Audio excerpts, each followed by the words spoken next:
예, 에스겔서 14장, 15장 같이 우리 보겠습니다. 자, 14장을 보면 이제 에스겔 앞에 두어 장로들이 나와서 함께 상의를 하는 그런 내용들이 있습니다. 자, 14장 1절 제가 먼저 볼게요. 이스라엘 장로 두어 사람이 나와 내 앞에 앉으니. 자, 아마 이 이스라엘 장로는 그 포로 이스라엘 백성들의 포로 공동체, 그러니까 바벨론에 포로 잡혀온 사람, 이미 1차 때 여호야긴 왕 때 포로 잡혀온 사람도 있겠고 2차 때 여호야긴 왕 때 더 많이, 그러니까 1차 때는 다니엘이 왔고 2차 때는 에스겔 그 선지자가 왔고, 이런 포로 공동체가 아마 분명히 있었을 겁니다. 우리가 이민 와서 우리가 이쪽에 지금 그 코리안 커뮤니티가 있는 것처럼 포로 공동체는 아마 정책적으로 바벨론이 또 그 유대인들을 그 모아서 아마 잘 그 통치하려고 했던 그런 공동체가 분명히 있었을 겁니다. 이제 그러다 보면 여러 가지 정치적으로, 사회적으로, 뭐 교육적으로도 문제가 많이 다 생길 겁니다. 아마 그 중에 리더가 되는 장로 두어 사람이 에스겔 선지자 앞에 나와서 이제 함께 상의하려고 왔습니다. 자, 그런데 이제 우리가 생각해야 될 것은 이 두어 장로들이 에스겔에게서 나왔을 때 어떤 그러니까 그 해답은, 에스겔 선지자에게 듣는 해답은 정치적인 문제를 가지고 나오고 교육적인 문제를 가지고 나왔다 할지라도 그 문제의 해답은 정치적으로, 교육적으로 해결을 받으려고 온 게 아닙니다. 이 사람들은 당연하죠. 만약 정치적인 문제를 정치적인 해결로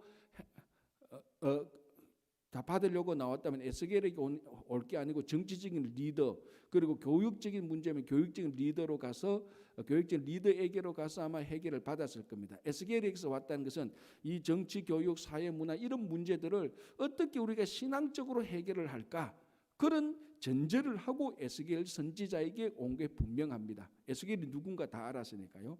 왜 이게 중요한가 하면은 이제 그 다음에 나오는 구절인데요. 이스겔 1절 다시 이스라엘 장로 두어 사람이 나와 내 앞에 앉으니, 여기서 이제 표현 몇 사람이 나와서 어떤 사람이 와서 누구 앞에 앉았다, 이 말은 원래는 궁중에서 사용하는 문구입니다. 무슨 말인가, 신하가 임금이나 또는 낮은 자가 고관 앞에 와서 의견을 듣고자 그 앞에 이제 배할하는, 그러니까 상관, 자기보다 훨씬 높은 사람, 때로는 임금 앞에 나와서 자기 문제를 내어놓고 그 문제에 대한 어드바이스를 듣기 위해서 나왔던 그런 자세입니다. 그러니까 이게 뭐 제자가 스승 앞에 온 자세하고 좀 비슷하기도 하죠. 자, 그래서 이스라엘 장로 두어 사람이 자기들 공동체에 있는 문제들을, 신앙적인 문제를 해결하기 위하여 에스겔 선지자에게 겸손히 왕 앞에 나오듯이 나왔습니다. 자, 여기까지는 뭐 아주 좋습니다. 아주 좋고 훌륭합니다. 자, 그런데 3절 보시기 바랍니다. 인자야 이 사람들이, 자, 이 사람들 누굽니까? 장로 두어 사람, 장로 두 사람이라고 우리가 합시다. 두어 사람 말고 두 사람. 어떤 사람? 장로 두어 사람이 자기 우상을 자기 마음에 들이며 죄악의 걸림돌을 자기 앞에 두었으니 그들이 내게 묻기를 내가 조금인들 용납하랴.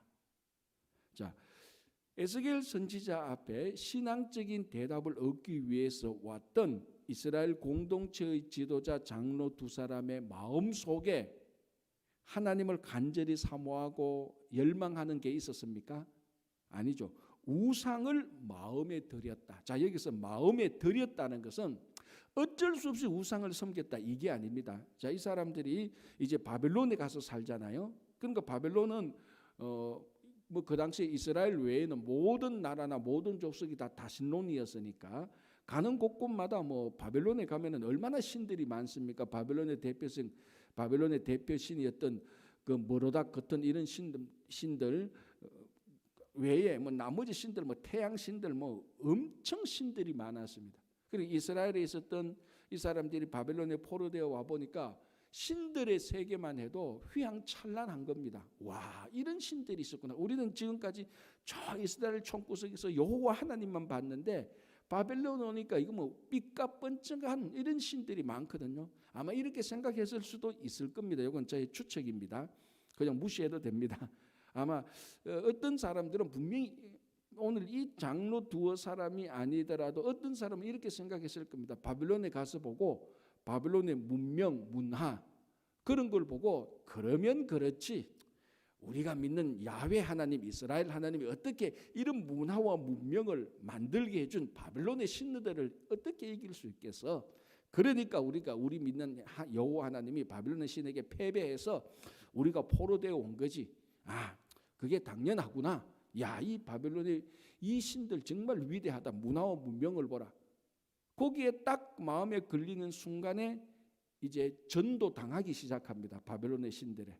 뭐 한 신들이 아니고 신들이 다 신론이니까 분명히 그런 족속들이 분명히 있었을 겁니다. 아마 그런 사람들의 부류에 바로 이 이스라엘 장로도 끼어 있었다는 거죠. 마음에 들이며라는 이 표현은 어쩔 수 없이 우리가 바빌론에 왔구나. 그러니까 이 바빌론의 그 왕들이 너희들은 여기서 바빌론의 신들을 안 믿으면 안 돼. 이렇게 해서 강제로 밀어붙여서 우상을 섬기게 된 게 아니고 마음에 들이고는 자기가 자발적으로 능동적으로 신을 자기가 끌어안았다는 그런 의미하고 똑같습니다. 그러니까 자기 우상을 마음에 들이며 그러니까 이 두어 장로 이스라엘 공동체 지도자들이 자기가 스스로 바빌론 신 가운데 몇 개를 취했습니다. 한두 개가 아니죠. 그 다신론이니까 몇 개를 취하고 그리고 그래서 죄악의 걸림돌을 자기 앞에 두었다. 자, 이런 상태에서 에스겔 선지자에게 나와서 신앙의 조언을 듣는다. 이건 애시당초 안 되는 겁니다. 애시당초 안 되는 겁니다. 애시당초 자기 마음의 우상을 제거하고 하나님을 사모하고 하나님의 말씀을 간절히 바라는 마음으로 선지자에게 나와서 선지자가 하나님의 말씀에 이렇게 했습니다라고 할 때 이게 좋은 하나님께서 주시는 말씀을 받아들이는 형국이 되는 것이지 이미 마음속에 바빌론의 신들을 많이 끌어들여 놓고 그런 마음을 가지고 에스겔 선지자 앞에 나와서 신앙적인 어드바이스를 받는다. 이거는 자체 모순입니다. 자체 모순. 그래서 하나님께서 뭐라고 말합니까? 3절 끝에 내게 묻기를 내가 조금인들 용납하랴. 조금도 용납하지 못했다. 그러니까 충분히 감 잡히죠. 마음속에 우상 다 숨기면서 그 목사님한테 나와가지고 내 기도해 주세요 하는 거하고 똑같은 거예요. 그러니까 좀 아마 영적인 영빨이 센 목사라면 기도 딱 하면 우상이 들들들들 떨렸을 거예요 아마. 그렇지 않겠어? 마음속에 우상이 들들한데 또 게다가 또 영적 있는 그 영빨 센 사람이 목사 딱 하면 이 우상이 막 손이 막 만져켰을 거라고. 그런데 그건 기록은 안 돼가 있는데 지금 상황이 그렇다는 게 충분히. 그러니까 하나님께서 조금인들 내가 용납하겠느냐? 그렇게 아니라 그렇게 하나님께서 용서하지 못하겠다는 겁니다. 자, 그래서 보십시오. 4절 끝부분에 뭐라고 말하는가 하면 나 여호와가 그 우상의 수효대로 보응하겠다. 제가 방금 말했죠. 다신론이라고 말했으니까 이 장로들이나 그 이스라엘 공동체 가운데서 우상을 섬기는 사람들이 한 신만 섬기지 않습니다. 왜? 가보니까 신들이 많거든요. 마음대로 섬기도 돼. 그러면은 더 많이 섬기면 더 많이 안 좋겠나. 그래서 자기 마음속에 여러 종류의 신들을 우상을 가지고 있는데 하나님은 그 우상의 수요대로 내가 보응하겠다라는 것이. 자, 이게 이제 바벨론에 포로되어 온 이스라엘 공동체 백성의 하나님을 배반한 그런 사람들의 모습을 보여주고 있습니다. 물론 그는 바벨론에 포로 잡혀온 모든 사람들이 그렇다는 건 절대로 아닙니다.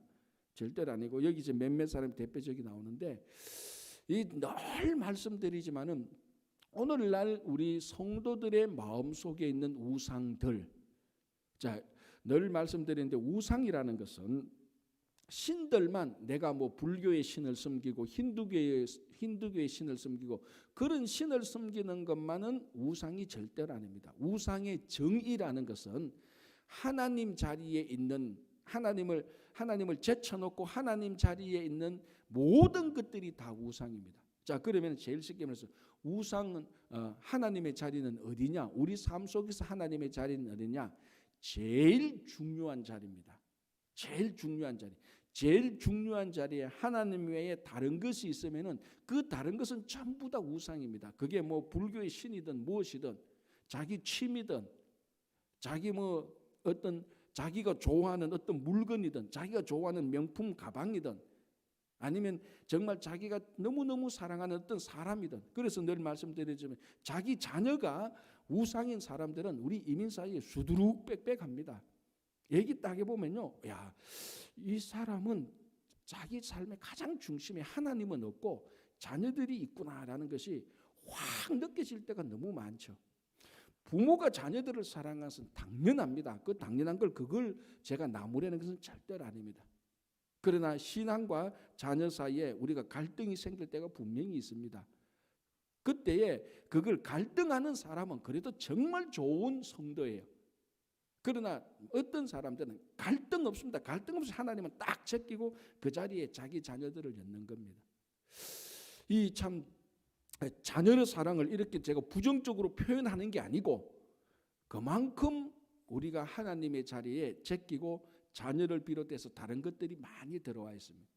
자, 그런 사람들은 오늘 에스겔 앞에 온 이 두어 장로하고 다를 바가 하나도 없다니까요. 자, 보십시오. 자기 우상을 마음에 들였다는 겁니다. 마음에.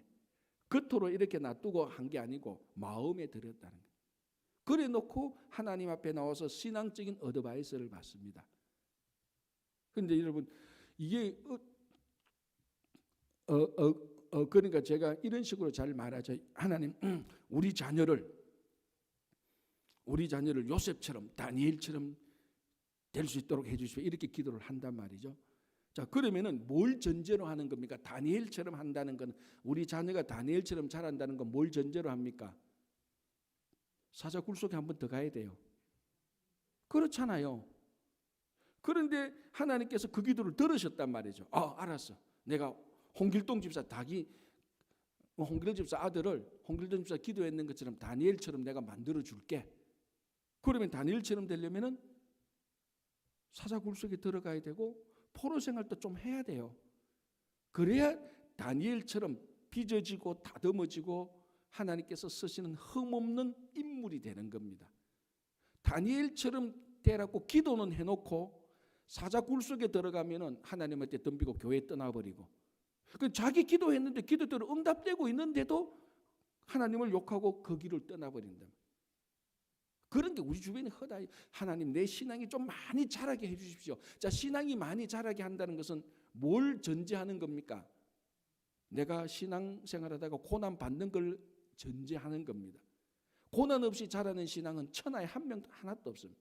주님, 내가 이제부터 새벽기도 열심히 하고 이 새벽기도를 통해서 내 신앙이 많이 좀 자랐으면 좋겠다. 하나님께서 오케이 콜 받았어요. 그때부터 틈틈이 고난이 올 겁니다. 그래야 신앙이 자라거든. 그런데 새벽기도 와서 주님 내 신앙이 좀 자라게 해주십시오. 이렇게 기도했는데 약간 고난 오니까 재수 없다. 이 새벽기도 가니까 일이 안 되네. 새벽기도도 안 하고 교회도 떠나고 자기 기도대로 응답되고 있는데 이런 일이 주변에 허다합니다. 기도는 보면 너무 멋져. 요셉처럼 된다고요? 요셉처럼 되려면 여보세요. 얼마나 많이 고난을 당해야 돼요. 총리화된 것만 봐. 총리화된 것만. 그렇게 하는 게 전부 다 우리 마음속에 마음의 한중간에 하나님이 없기 때문에 그런 생각과 그런 방식으로 기도조차도 그게 지금 오늘 에스겔 앞에 온 두어 장로하고 똑같은 겁니다. 자, 5절 보겠습니다. 이는 이스라엘 족속이 다 그 우상으로 말미암아 나를 배반하였으므로 내가 그들이 마음 먹은 대로 그들을 잡으려 함이라. 그러니까 그 자체 모순이죠. 자, 6절 이제 그럼에도 불구하고 하나님께서 해결책을 제시합니다. 6절에 그런즉 너는 이스라엘 족속에게 이르기를 주 여호와의 말씀에 너희는 마음을 돌이켜 우상을 떠나고 얼굴을 돌려 모든 가증한 것을 떠나라. 자, 여기서 마음을 돌이켜라고 말할 때 히브리어로 슈버라고 나오는데 이 슈버를 우리 한국말로 신약에 오면 어떻게 번역하는가 하면은 회개라고 번역합니다. 그러니까 이렇게 보면 됩니다. 히브리어에는 우리가 말하는 회개라는 단어가 없어요. 그런데 성경에 회개라는 말 많잖아요. 그거는 슈버를 우리말로 회개라고 번역을 한 거예요. 그리고 원래 우리가 말하는 회개는 우리가 말하는 회개는 세상의 모든 것으로부터 돌이켜 방향을 돌려서 하나님께로 가는 것, 요런 행위를 회개라고 말합니다. 근데 지금 보시면 여기 뭐가 지금 여러분들이 발견해야 되는가 하면 우리말로 회개라고 말할 때는 회개는 명사예요. 그런데 이스라엘 히브리어에서 돌이켜라는 것은 명사가 아니고 동사예요. 그러니까 회개는 명사가 아니고 동사입니다. 그러니까 회개했다는 것은 자기 삶의 움직임이 바뀌는 게 회개입니다. 마음속으로는 평생 내가 회개했다 그러는데 하나도 말과 행실이 자기 삶이 하나도 움직임의 변화가 없는 것, 그거 회개가 아니에요. 그거는 돌이켜라는 말이 아니라니까요. 그러니까 이게 참 중요한 거죠. 히브리어 말에서 원래 구약 성경에서 우리가 말하는 회개는요, 반드시 거기에 행동의 변화가 반드시 있어야 됩니다. 반드시. 물론 시작은 생각과 감정의 변화에서 시작을 합니다. 아, 내가 잘못했구나. 아, 우리가 우상을 섬겼구나. 그러니까 생각과 감정에서 막 변화가 나오고 눈물이 나옵니다. 가슴을 치죠. 여기서부터 출발하는 겁니다. 그런데 우리 많은 한국 사람은 회개라고 말할 때 이게 명사가 되어버리면 거기서만 딱 멈춰버려요. 아, 내가 하나님 앞에서 또 잘못했고 또 웁니다. 그 다음날 또 잘못해도 또 웁니다. 똑같은 죄. 왜? 행동의 움직임의 변화가 하나도 없으니까. 돌이키지 않았으니까. 회개는 그 사람은 늘 출발만 했지 끝까지 간 적이 없어요. 100m 달리기 하자면 뭐냐면은 출발선에는 잘 서요. 땅 하면은 안 움직여. 그 다음 날도 평생 그렇게 살아. 그리고 자기는 평생 회개했다고 생각해. 한 번 또 출발선을 떠나서 마지막 그 결승선까지 가본 적이 없으면서 자기는 매일 회개를 했다고 생각해. 하늘에서 올 때는 한 번도 회개한 적이 없어. 왜? 그 회개의 결승선까지 움직여서 달려서 이까지 온 적이 없으니까. 그러니까 맨날 여러분 생각해보세요. 맨날 달리기를 하는데 출발선에만 맨날 섰다가 돌아가고 출발선 맨날 섰다가 돌아가고 100년 200년 해도 하나도 몸에 근육이 안 생겨요. 그렇죠. 맨날 출발선에 있다가 가니까 한 번이라도 100m를 쫙 끊고 나가면 체력이 좋아지고 다리에 근육이 생기죠. 영적 근육이 생기는데 한 번도 움직임이 없으니까 신앙적인 회개의 움직임이 없으니까 영적 근육이 안 생기죠. 그런데 자기 착각을 하고 있단 말이죠. 나는 매일 회개했다고 생각. 하나님은 이 돌이켜 움직임이 변화된 것을 보고 회개라고 하면서 받아들이는데 우리는 그냥 그 출발선에만 딱 서는 거예요. 자, 그래서 하나님께서 이 마음속에 우상을 끌어들인 이 이스라엘 장로와 그 백성들에게 너는 마음을 돌이켜라. 그래서 우상을 떠나라. 그죠? 얼굴을 돌려 모든 가증한 것을 떠나라라고 얘기를 하고 있습니다. 자, 10절을 보겠습니다. 이렇게 되어 있습니다. 선지자의 죄악과 그에게 묻는 자의 죄악이 같은즉 각각 자기의 죄악을 담당하리라. 자, 이 이스라엘 백성들은 신앙생활을 공동체 신앙이 굉장히 강했습니다. 그래서 우리가 자칫 보면은 이스라엘 백성들은 같이 죽고 같이 사는 것처럼 보입니다. 공동체 의식 굉장히 중요하기 때문에 이런 것은 어떻게 보면 우리 교회가 구약에 나타난 이스라엘 백성들이 공동체로 생각하고 공동체로 움직이는 것은 굉장히 중요하게 우리가 배워야 됩니다. 그래서 우리가 어제 봤죠. 여기 13장 여기 9절에 그 선지자들이 허탈한 묵시를 보며 그것들을 점쳤으니 내 손이 그들을 쳐서 내 백성의 공회에 들어오지 못하게. 백성의 공회, 이 공회가 칼, 이것이 신약으로 넘어오면 교회라는 말이었습니다. 그러니까 백성들의 모임이죠, 모임.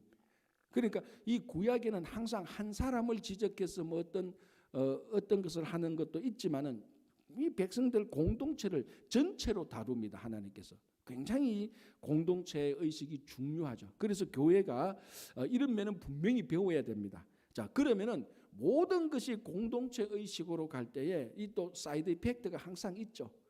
단체는 단체대로 개인은 개인대로 있는데 이게 그러면 어떤 생각이 있는가 하면은 우리가 구원도 공동체로 받는다는 그런 생각이 싹 트기 시작합니다. 왜? 태어날 때 모든 것이 공동체로 움직이니까.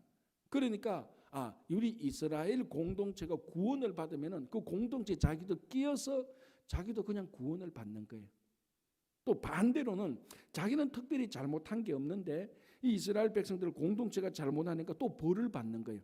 그게 지금 이스라엘 백성들이 그 단체로 이 국가가 망해서 바벨론 포로되는 바로 이런 형상들을 우리가 봅니다. 그래서 자기가 특별히 잘못한 것도 없는데 벌을 받게 되는, 국가가 망하게 되는 이런 것들을 보게 됩니다. 자, 여기서 이제 어떤 신앙의 부작용이 생기는가 하면은 모든 것을 공동체로 생각하게 될 때에 내가 잘한 것이 없어도 우리 공동체만 잘하면 나는 자동적으로 구원을 받을 수 있다는 생각이 싹 트기 시작합니다. 이게 구원에 있어서 굉장히 위험한 생기죠. 이는 구원은 구약이나 신약이나 구원은 하나님 앞에서 1대1로 이루어지는 것이지 하나님과 내가 속한 어떤 공동체와 구원의 사건이 이루어지는 것은 아닙니다. 물론 국가나 그 공동체가 어떤 단체로부터 자유롭게 되는 것은 공동체지만 이제 그게 출애굽이지만 하나님 앞에 서서 쉽게 말하자면은 내 영혼 구원은 공동체로 일어나지 않습니다. 무슨 말인가 하면 나는 하나님 안 믿는데 내가 속한 이스라엘 나라가 하나님을 믿는 나라니까 자동적으로 나도 구원을 받는다. 그게 아니라는 겁니다. 그래서 오늘 보십시오. 10절에 각각 자기의 죄악을 담당하리니라고 말합니다. 자기의 죄악을 담당한다. 그러니까 각각 자기 죄로 하나님께서 이스라엘 백성들 안에 공동체 안에서도 한 사람 한 사람을 물어서 네 죄를 묻는 것이지 반대로 이 한 사람이 바벨론에 있어도 한 사람이 바벨론에 있어도 그 한 사람을 묻는 것이 바벨론 전체를 보고 너는 나쁜 사람이구나라고 그렇게 말하지 않는다는 겁니다. 그래서 각각 자기의 죄악을 담당한다. 자, 요게 이제 12절부터 23절까지 나타나는 반복됩니다. 뭐라고 말하는 거죠? 한번 우리 14절 볼게요. 이렇게 되어 있습니다. 비록 노아, 다니엘, 욥 이 세 사람이 거기에 있을지라도 그들은 자기의 공의로 자기의 생명만 건지리라. 무슨 말입니까? 노아, 다니엘, 욥이 있어서 이스라엘 백성 그 이스라엘을 지원해줘도 중보기도 해줘도 하나님은 그 한 사람에게는 그 한 사람에게만 공의를 물어서 그 한 사람에게만 1대1로 만나서 심판을 한다는 것입니다. 여기 지금 계속해서 반복되죠. 자, 16절 볼게요.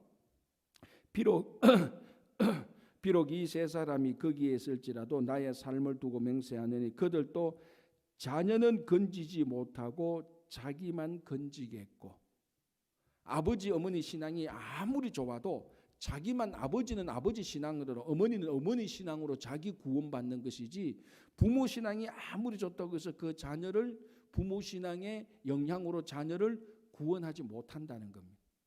이게 여러분 에스겔서에 나와 있다는 거예요.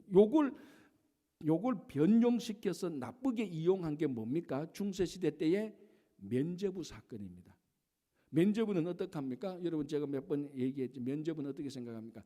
내가 잘못이 많아도 우리 성인들, 좋은 성인들, 뭐 어거스틴이라든지 아니면 또 우리 성경에 나타나는 많은 성인들은 자기들이 구원받을 만한 어떤 착한 일보다 더 많이 해놓은 게 있어.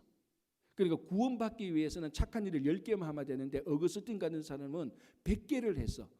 그럼 몇 개가 남습니까? 90개가 남아요. 그러면 어거스틴은 10개 가지고 천국 가고 남는 90개가 은행에, 우리 말하면 은행에 저장되어 있어.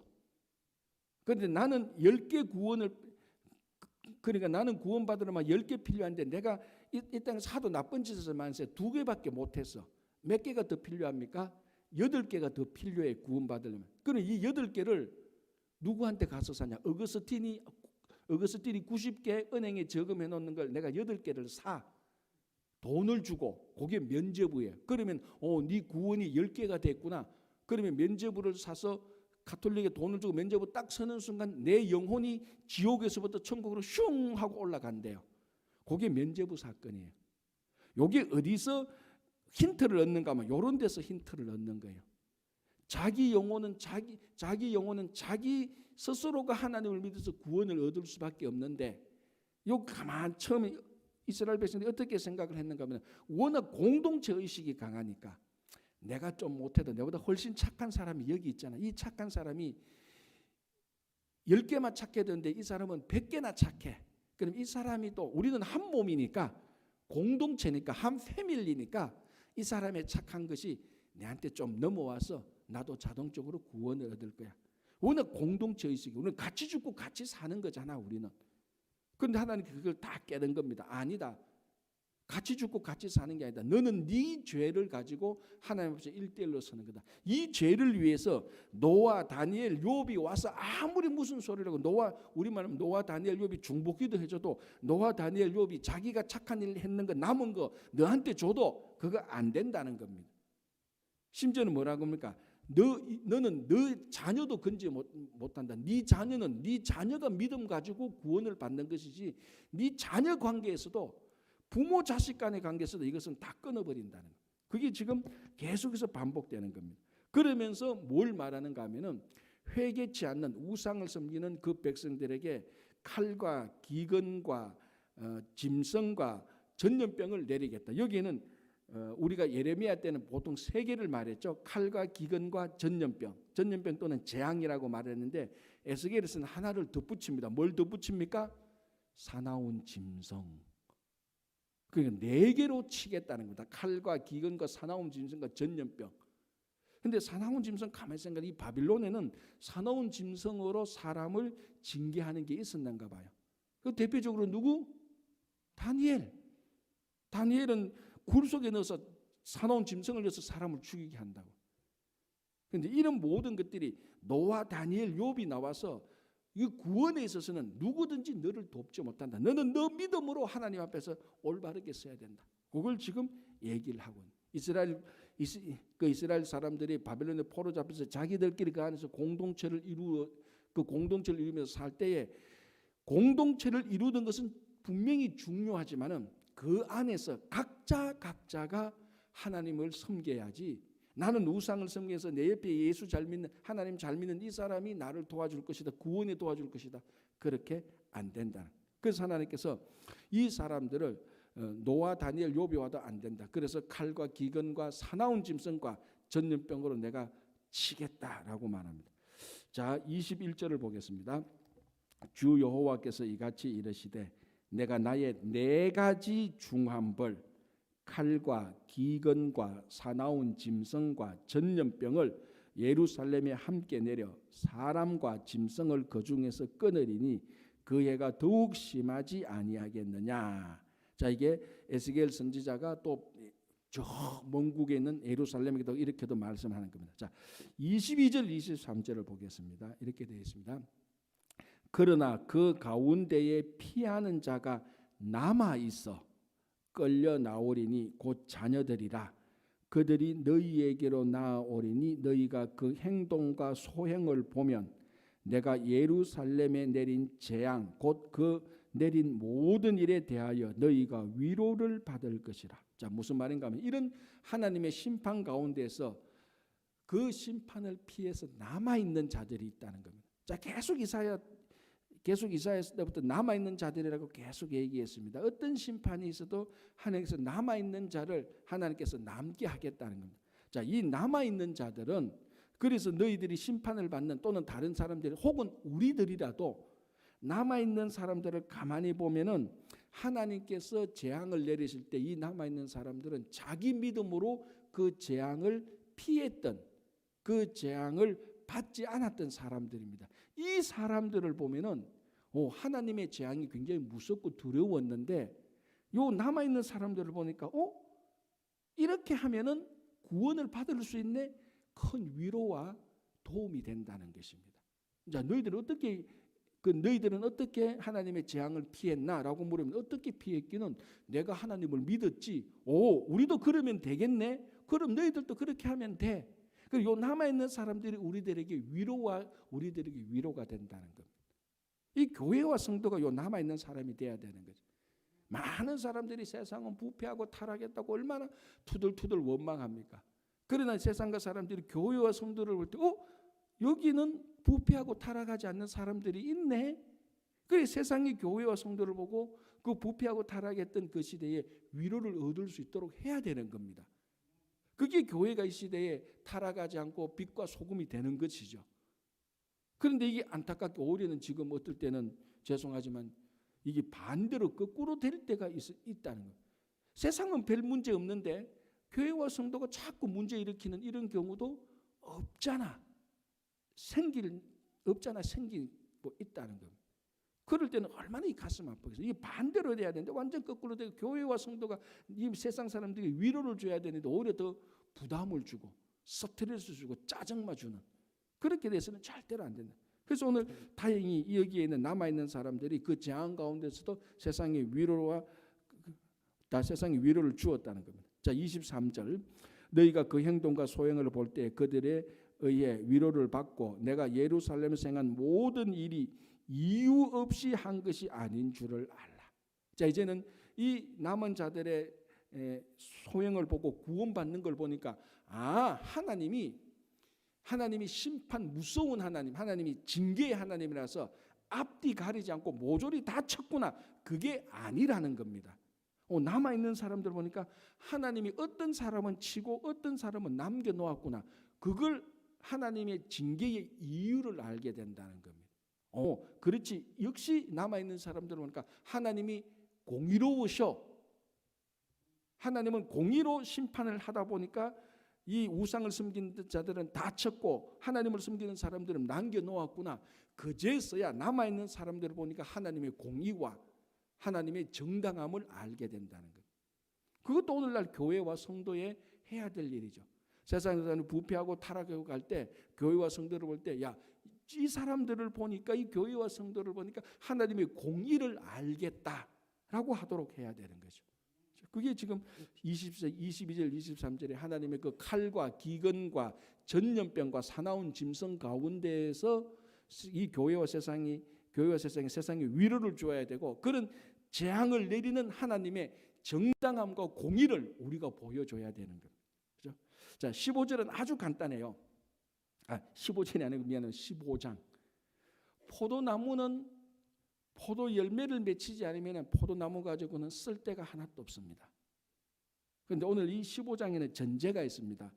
열매가 없는 포도나무를 보고 말하는 거예요. 포도나무에게 너는 열매가 없으면은 하나도 쓸데가 없다. 너 가지고 어떤 가구를 만드는 재료도 사용하지 못하고 네가 이뻐 가지고 관상용으로도 사용하지 못하고 네가 뭐 가지고 어느 지팡이로 만들지 못하고 포도나무는 열매를 맺히지 못하면 아무 쓸데가 없다. 그런데 게다가도 자 3절 볼게요. 그 나무를 가지고 무엇을 제조할 수 있겠느냐? 그것으로 무슨 그릇을 못을 만들 수 있겠느냐?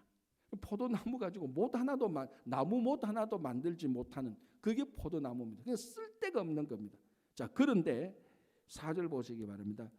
불에 던질 땔감이 될 뿐이라. 포도나무에 열매를 맺지 못하면 딱 한 군데 쓰여집니다. 어디에? 불소스에 불 땔감밖에 안 돼요. 그걸 불에 태운다는 거예요. 심판받는다는 의미죠. 그죠? 4절 불에 던질 땔감이 될 뿐이라. 불이 두 것을 사르고 그 가운데도 태웠으면 제조에 무슨 소용이 있겠냐.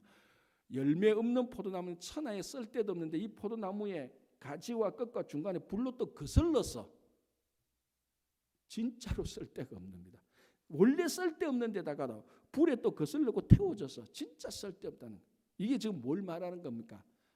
곧 멸망할 예루살렘을 말하는 겁니다. 자, 어떻게 보면 이게 예루살렘 백성이구나 그걸 말하는 게 아니고 우리하고 똑같습니다. 우리하고 똑같죠. 쓸데없는 인간을 불러가지고 구원시켜 놨는데도 세상에 가서 여기도 태워오고 저기도 태워오고 딱 한 군데만 쓰입니다. 어디에? 불에 던지는 데만 쓰이는 겁니다. 그걸 예수님께서 우리를 구원시켜 놨는데도 여전히 지가 최고인 줄 알고 지가 뭐 제조용으로도 되고 간상용으로도 되는 줄 알고 우리가 헛되이 착각하고 사는 모습을 이 15장에서 우리 자신을 보고 다시 우리는 겸손하고 회개해야 될 필요성이 있습니다. 그게 예루살렘 백성 하나밖에 없습니다. 불에 태우는 거. 태워지기 전에 하나님 앞에 돌아와야 되는 거죠. 그래서 오늘도 이 말씀을 생각하면서 우리가 우리 자신의 믿음으로 구원받는 여러분 되시기 바랍니다. 기도하겠습니다. 하나님 감사합니다. 오늘 하루를 시작합니다. 오늘 하루 시작하면서 주님의 말씀으로 시작하오니 오늘도 주님 말씀이 우리에게 위로가 되고 힘이 되고 능력이 되게 하여 주시옵소서. 오늘도 여러 가지 기도 제목들이 있습니다. 특별히 건강으로 기도하는 김영환 장로님 외에 여러 성도님들의 기도를 들으시고 가정과 일터와 자녀들과 또 재정과 또 그 외의 모든 일로 기도하는 심령들 들어서 응답해 주시옵소서. 예수님 이름으로 기도합니다. 아멘.